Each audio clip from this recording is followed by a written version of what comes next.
दिवसाची सुरुवात बरोबर.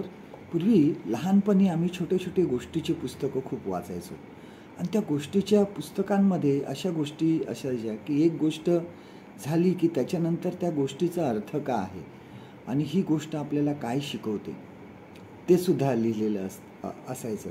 त्यामध्ये एक गोष्ट होती, की एक मनुष्य त्याच्याकडे एक गाय होती आणि गरीब होता आणि तो त्या गाईचं दूध काढून ते विकत असे. एक दिवस ते दूध खूप झालं आणि मग त्यांनी थोडंसं दही आणलं, त्यामधून ते दही तयार केलं आणि इतकं दही तयार झालं ते त्यांनी मोठ्या मडक्यामध्ये ते भरलं आणि आठवड्याच्या बाजारामध्ये तो विकायला निघून गेला.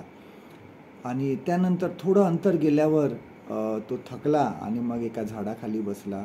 मडकं बाजूला ठेवलं त्याने आणि त्याला झोप लागली आणि त्या झोपेमध्ये त्याला स्वप्न पडलं, की त्याने ते दही विकलेलं आहे आणि त्याला पैसे मिळालेले आहे.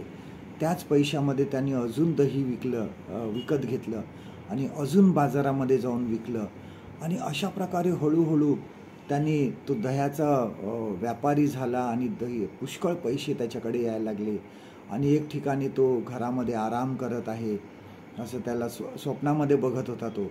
आणि त्याची बायको त्याला उठवायला आली आणि तो बायकोला बोलला, तुला समजत नाही का? असं करून त्यांनी बाजूची काठी घेतली आणि ती बायकोला मारली.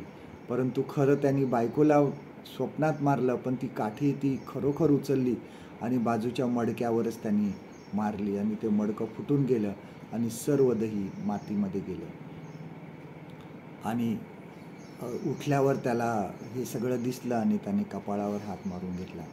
आपल्या जीवनामध्ये सुद्धा बऱ्याच वेळेस आपण स्वतःसाठीच जगत असतो, स्वतःच्या जीवनामध्ये जगत असतो, स्वतःच्या स्वप्नांमध्ये आपण जगत असतो आणि देवाकडे आपलं लक्ष लागत नाही.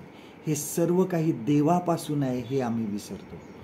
मी मिळवलेलं आहे, मी सगळं केलेलं आहे, आता आरामच आराम असं मनुष्याला बऱ्याच वेळेस वाटतं आणि ह्यामध्येच तो देवाला विसरतो. अशी स्वप्न आपण सुद्धा आपल्या जीवनामध्ये बघत असतो. नवीन करारामध्ये बघा एक दाखला दिलेला आहे, की एक श्रीमंत माणसाकडे खूप पीक आलं आणि तो काय बोलला, की हे जीवा खा पी आणि मजा कर असं तो बोललेला. परंतु देवाने त्याला सांगितलं, की आज रात्री जर तुला देवाज्ञा झाली तर हे सर्व कोणाचं होणार आहे. आत्ताच आपल्याला जागे होण्याची गरज आहे. स्वप्नामध्ये जगू नका, देवाच्या आज्ञेमध्ये राहा. कारण जेव्हा मनुष्य स्वतःच्या विषयाचा जास्त विचार करतो, स्वतःविषयीच जास्त विचार करतो, त्यावेळेस तो देवाविषयी कमी विचार करतो. आजचं देवाचं वचन आपल्यासाठी हे आहे, लूक ऋषिवर्तमान ह्याचा 12वा अध्याय आणि 21वा वचन. Gospel of look chapter 12 and वर्स 21.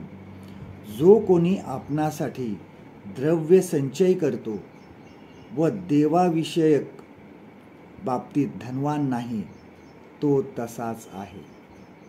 परमेश्वर करो आजचा दिवस तुमचा आशीर्वादित करो.